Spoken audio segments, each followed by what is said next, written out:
Oke, dengan mengucapkan Bismillahirrahmanirrahim, kita berikan kesempatan kepada kelompok 4 untuk menampilkan diskusi kelasnya dengan tema keterkaitan teknologi dalam masyarakat. Silakan untuk mempresentasikannya.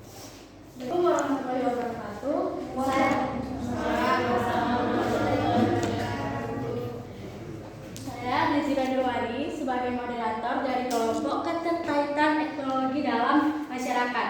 Nah, di sini saya akan memperkenalkan kelompok kami. Perkenalkan, nama saya Viola.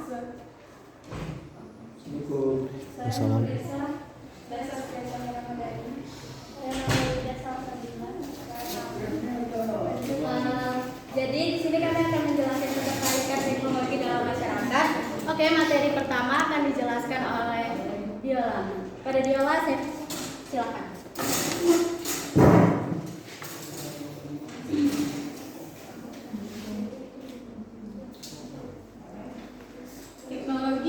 Teknologi adalah seluruh sarana yang kemudian menyediakan barang-barang yang dibutuhkan bagi kelangsungan serta kenyamanan bagi masyarakat. Di era perkembangan seperti ini, masyarakat kemudian banyak yang telah memanfaatkan teknologi dalam kegiatan sehari-hari. Pengaruh perkembangan teknologi dalam masyarakat yang pertama ada memudahkan berkomunikasi, mempercepat komunikasi, memudahkan pekerjaan, komunikasi lebih efisien. Baik, saya kembalikan kepada moderator. Baik, selanjutnya akan menjelaskan pengaruh perkembangan teknologi dalam masyarakat yang akan dijelaskan oleh Viola juga. Udah. Selanjutnya akan dijelaskan oleh Saskia tentang hubungan teknologi dalam masyarakat. Pada Saskia.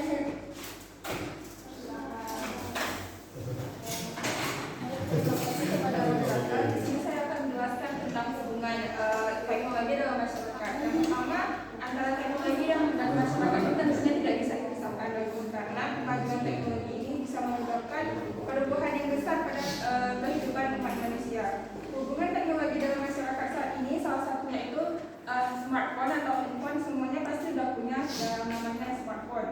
Maka dari itu sekarang kita udah lewat internet ini kita bisa mengakses ke informasi sangat mudah dari informasi dari seluruh dunia. Maka dari itu masyarakat menggunakan informasi ini sebagai alat bantu untuk mempermudah kehidupannya sehari-hari. Tidak cuma di bidang pendidikan seperti yang kita lakukan saat ini, juga di bidang ekonomi, di bidang politik, bahkan di bidang kedokteran sekalipun. Mungkin dari itu tadi saya hubungan teknologi dan dalam masyarakat. Saya kembalikan pada moderator. Baik, materi selanjutnya akan saya jelaskan sendiri tentang manfaat teknologi dalam masyarakat. Nah, seperti yang teman-teman sudah ketahui bahwa teknologi dalam masyarakat sendiri tentunya banyak manfaatnya. Manfaat yang pertama, tentu kita bisa dengan mudah mengakses informasi yang akan kita cari, yang akan kita ketahui. Nah, selain itu, teknologi dalam masyarakat ini memiliki manfaat lain. Yang pertama itu ada kecepatan. Kecepatan di sini maksudnya adalah kecepatan dalam kita mengakses informasi. Tenang. Oke, yang kedua, kejelasan. Kejelasan di sini, informasi yang kita dapat itu jelas, akurat, dan terpercaya.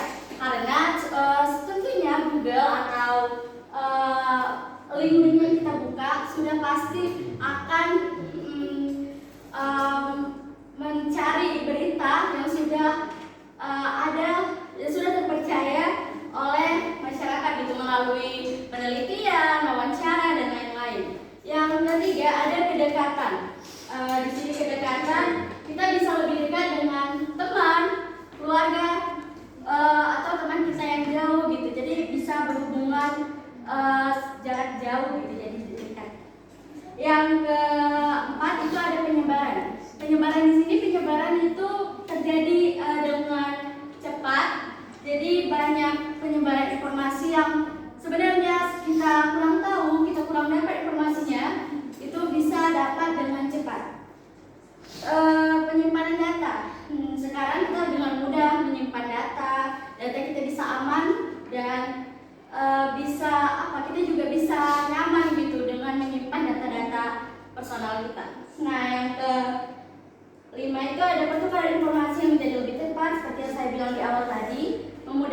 pekerjaan, sistem pembelajaran dapat dilakukan dengan online dan dapat melakukan transaksi dalam bidang apapun gitu. Nah, jadi tentu sangat banyak kan manfaat dari teknologi ini buat kehidupan kita sehari-hari. Sehingga sampai sekarang pun kita masih merasakan manfaat dari teknologi tersebut. Nah, baik, saya akan melanjutkan materi yang kedua, yakni dampak dari teknologi. Nah, kalau misalnya ada manfaat, pasti ada dampaknya. Nah, dampaknya itu ada dampak positif dan negatif. Baik, dampak positifnya itu yang pertama, kemajuan teknologi komunikasi yang cepat dapat mempermudah komunikasi antar manusia. Jadi dengan sekarang kita teknologi yang bisa diakses melalui handphone, di dalam handphone kita ada medsos kan, biasanya kita bertukar cerita, bertukar pikiran itu dari medsos. Ada aplikasi WA, Instagram, yang lain-lain lah gitu. Biasanya kita berkomunikasi di situ. Nah, yang kedua itu memberi kemudahan untuk mendapatkan layanan tertentu lewat jarak jauh. Jadi itu tadi, kita jadi lebih mudah. Sekarang kita jauh dari orang tua, jadi lebih mudah menghubungi orang tua kita yang jauh. Nah, yang ketiga dapat dijadikan sarana hiburan. Di dalam handphone juga nggak selamanya kita tuh belajar, search Google, mencari tahu tentang pengetahuan. Kita juga bisa main game, nonton video-video lucu gitu ya. Jadi tetap digunakan dalam hal positif. Oke, dampak negatifnya itu ada terciptanya antisosial dan sikap individualisme. Jadi gini, dengan kita sering main handphone, kita tuh jadi lupa sama sekitar. Karena kita fokusnya ke handphone terus kan, jadi kayak kurang berinteraksi sama orang lain gitu. Nah, yang kedua adanya budaya malas, gerak atau mager gitu.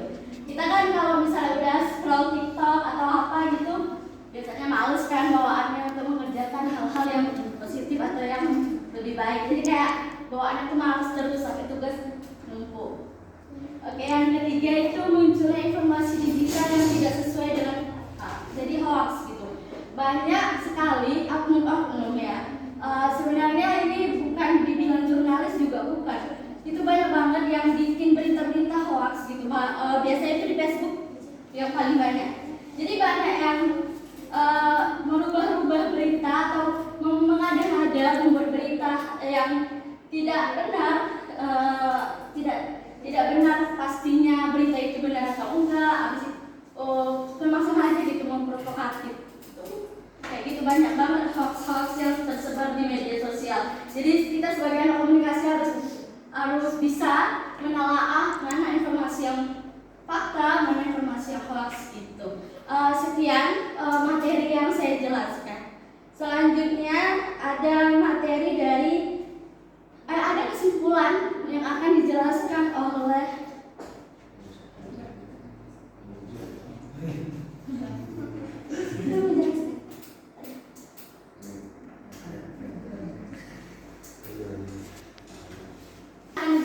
teman saya, Sesia. Ini adalah berdasarkan uraian tadi yang kami jelaskan dapat kita ambil kesimpulan bahwa keterkaitan teknologi dalam masyarakat tidak akan pernah lepas dari kehidupan masyarakat, baik daripada dan prasejarah sampai sekarang pun masa modern ini terus berkembang seiring waktu. Penggunaan teknologi yang sangat besar ini haruslah dimanfaatkan dengan cara yang baik dan sangat mudah. Dan pasti akan sangat mudah terjerumus dalam hal negatif dalam dunia teknologi. Namun jika kita pandai memanfaatkan itu, maka dapat meningkatkan hubungan antar masyarakat. Perlu diperhatikan juga dampak yang akan terjadi bila kita menggunakan teknologi dalam kehidupan masyarakat, baik itu dampak yang negatif ataupun positif, dapat merugikan kita sendiri atau orang lain atau di sekitar kita, yang dapat atau dampak positifnya yang dapat membunuh kita sendiri atau orang lain.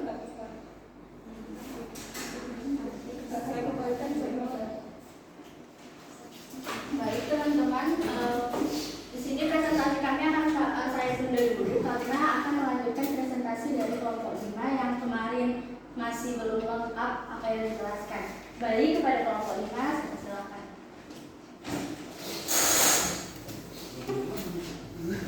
Jadi saya akan menjelaskan tentang media yang berbasis ICT atau Communication Technology.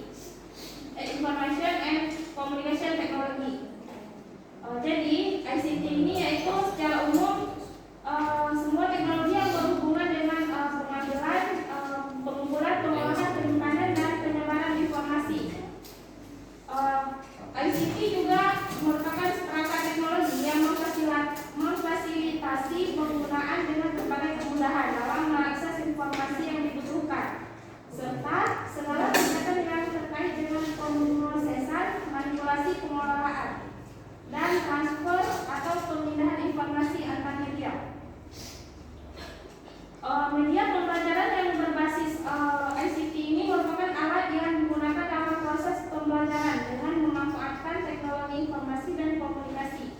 Dalam proses pembelajaran itu membutuhkan metode, media, dan strategi. Pemilihan metode, media, dan strategi tidak ditentukan oleh selera dan kemauan, tetapi tergantung juga kepada sifat tugas, sifat tujuan belajar yang harus dicapai. Sekarang penggunaan ICT dalam pendidikan mampu mengatasi problem dalam mengajar sehingga dapat digunakan untuk mendasari metode dan teknik mengajar yang optimal, yaitu dengan menggunakan media ini. Sekian dari saya kembalikan kepada teman-teman. Baik, materi selanjutnya akan dijelaskan oleh Nora, oleh Sani. Tujuan ICT. Tujuan mempelajari teknologi informasi dan komunikasi yaitu TIK adalah menyadarkan akan potensi perkembangan teknologi informasi dan komunikasi yang berbuah sehingga dapat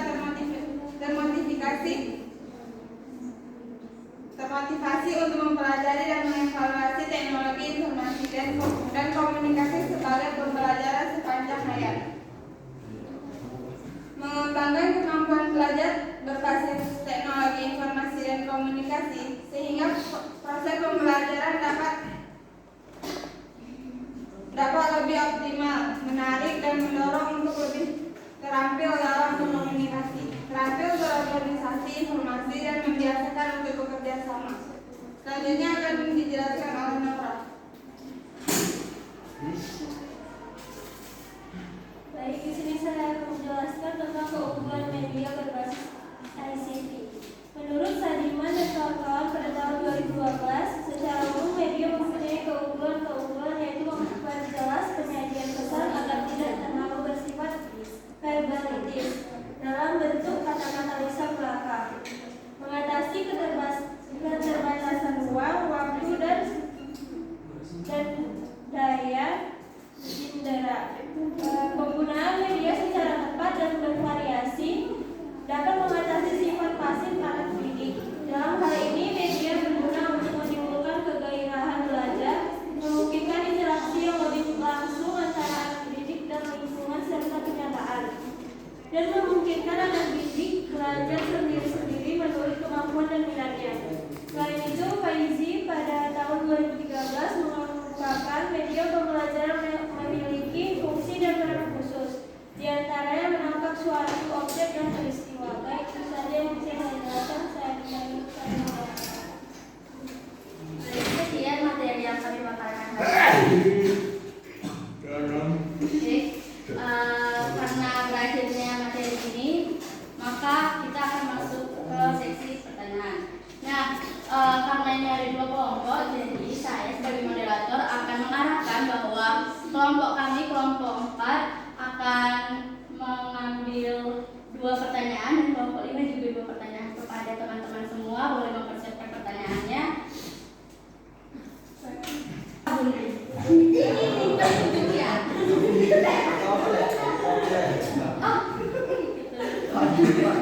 Nanya ke kelompok siapa? Ya. Jadi, lengkap saya Muhammad Abdul Rahman. Saya perwakilan dari kelompok 3 yang sebenarnya pada kelompok 4. Jadi kan dalam menciptakan komunikasi yang efektif menggunakan teknologi adalah pada intinya itu adalah orang-orang yang betul-betul mengelola ataupun yang mengetahui informasi itu yang lebih luas. Jadi menurut kelompok kalian nih, jadi dalam penggunaan teknologi ini sebenarnya kemana sih, ke sisi positif atau sisi negatif? Karena apa? Jika saya lihat dari penjelasan kalian, itu sisi positifnya juga banyak kan, bisa komunikasi dengan cepat, kemudian sesama, efektif, kemudian kan tidak terlepas juga dari sisi negatif. Dari sisi negatif juga ya kayak buat malas belajar, buat mager untuk kegiatan. Jadi menurut kalian ini dengan adanya teknologi ini sebenarnya sisi negatif atau positif sih? Kalau memang positif upaya kalian apa? Dan kalau negatif itu upaya kalian apa? Terima kasih.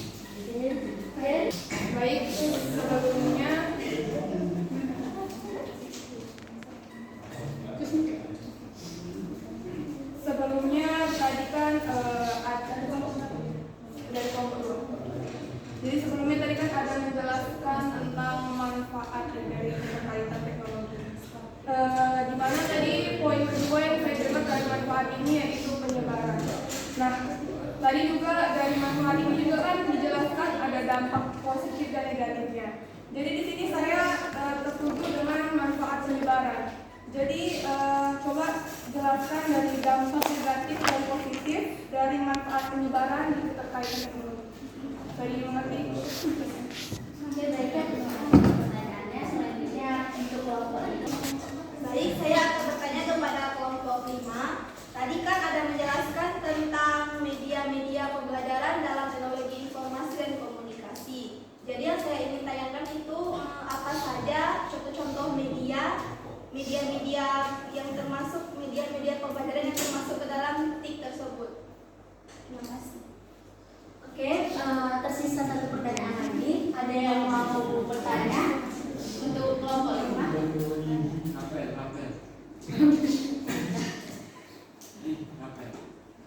Jadi tidak ada lagi. Untuk kelompok juga. Pertanyaannya, baik, beri waktu untuk kami untuk menjawab pertanyaan dari teman-teman sekalian. Ini ya. Jadi moderator akan menjawab pertanyaan dari apapun itu. Yang pertanyaannya tadi adalah bahwa sebenarnya teknologi ini lebih mengarah ke positif atau negatif. Ya kan, itu kan pertanyaannya. Nah, sebenarnya gini, apapun yang baik pasti ada buruknya kan. Kan kita juga nggak ngerti apapun itu yang terlalu baik pasti ada sisi negatifnya juga gitu. Memang benar banyak sekali manfaat dari teknologi ini dalam kehidupan kita sehari-hari. Tapi nggak terpungkiri juga bahwa teknologi ini bikin kita jadi terlalu nyaman dengan dunia. Kalau kita bilang seperti nggak nyata, kan memang nggak nyata. Maksudnya kita selalu berkomunikasi melalui media yang sebenarnya itu kan dunia maya gitu, nggak benar gitu. Kalau di alangkah lebih baiknya bahwa kita tuh berinteraksi bersama teman-teman atau keluarga itu secara langsung gitu. Sebenarnya jadi itu dia kayak ada sisi memang kayak 50-50 lah, ada baiknya, ada buruknya gitu.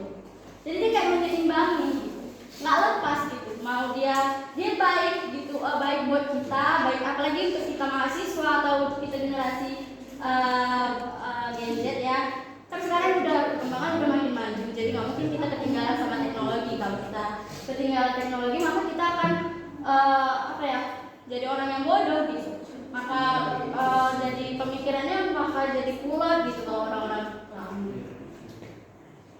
Ada yang abang pengen tambahin atau ada yang bisa enggak? Jadi sebenarnya ini lebih mengarah positif atau negatif. Kalau punya netral, kalau menurut saya itu teknologi harus diadakan gitu. Sebenarnya mana sih upaya yang menonjol?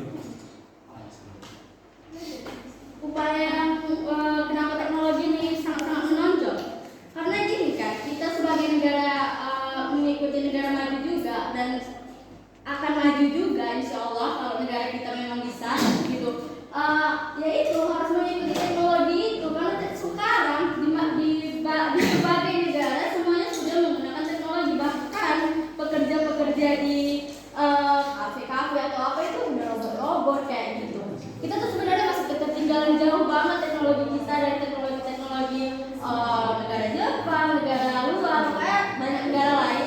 Sebenarnya kita tuh masih tertinggal banget gitu. Nah, untuk mengejar ketertinggalan itu kita perlu untuk terus belajar teknologi, untuk terus belajar tentang bagaimana cara menggunakan komputer, bagaimana cara belajar seperti itu. Seperti kita belajar cara editing dan lain-lain gitu, supaya nggak ketinggalan sama negara-negara luar.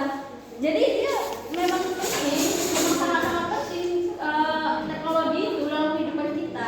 Karena kalau misalnya nggak ada teknologi, kita nggak bisa apa-apa juga kan. Kayak ya nggak sih, kayak sangat-sangat ketertinggalan gitu. Jadi itu memang penting banget. Tapi ada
komunikasi baru.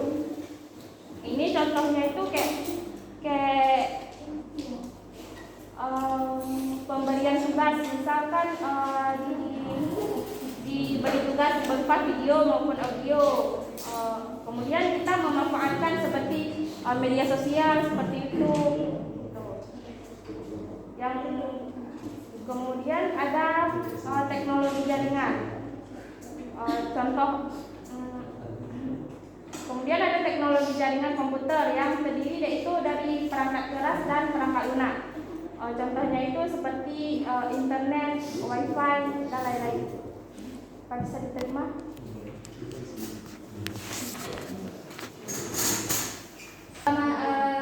Pertanyaan selanjutnya akan dijawab oleh Saskia dan pertanyaannya untuk kelompok 4. Silakan Saskia, saya ingin kelompok 4. Nah, itu apa dampak positif negatif dari penyebaran teknologi dari manfaat media. Oke, pertama saya akan menjawab tentang dampak positifnya dulu.